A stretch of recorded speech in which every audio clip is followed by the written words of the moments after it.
Hi, my name is Ilma, and today I'd like to share John 16, verses 29 to 33. His disciples said, "Lo, now you are speaking plainly and are not using a figure of speech. Now we know that you know all things and have no need for anyone to question you. By this we believe that you came from God." Jesus answered them, "Do you now believe? Behold, an hour is coming and has already come, for you to be scattered, each to his own home, and to leave me alone. And yet I am not alone, because the Father is with me. These things I have spoken to you, so that in me you may have peace. In the world you have tribulation, but take courage. I have overcome the world."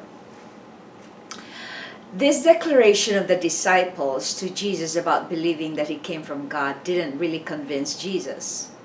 In verse 31, he asks them again if they really believe him. Jesus gives them another warning that they will be all scattered and cannot be together as they used to be. In verse 32, Jesus predicts that they are not strong enough yet to face all the repercussions of his sacrifice on the cross that will bring their lives.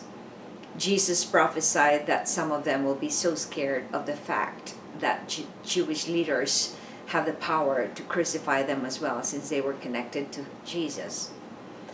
We clearly see the deity of Christ when he declared what will happen before it actually happens.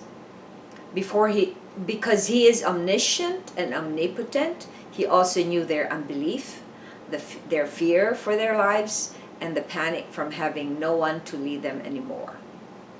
But Jesus acknowledges his humanity in verse 32, when he said that they will not be there for him at all.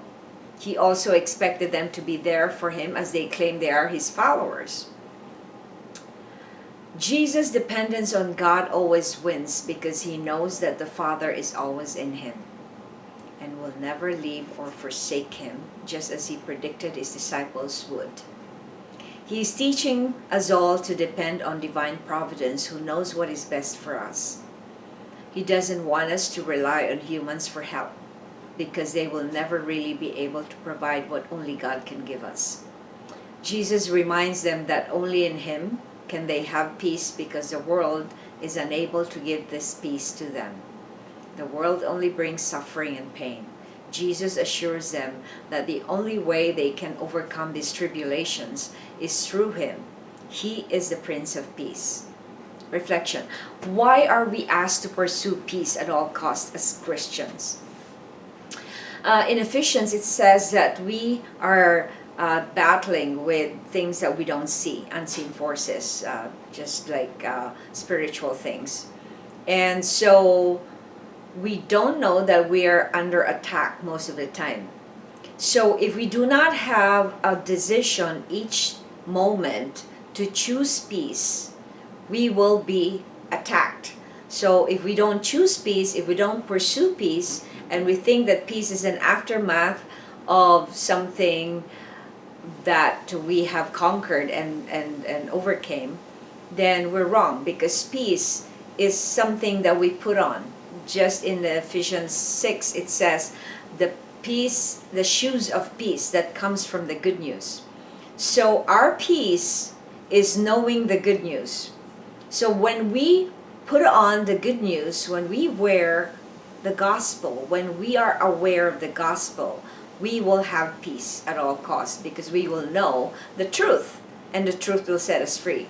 So the only reason why we get anxious, we get worried, is because when we allow the enemy's lies to penetrate into our minds, into our hearts, into our whole body, our system.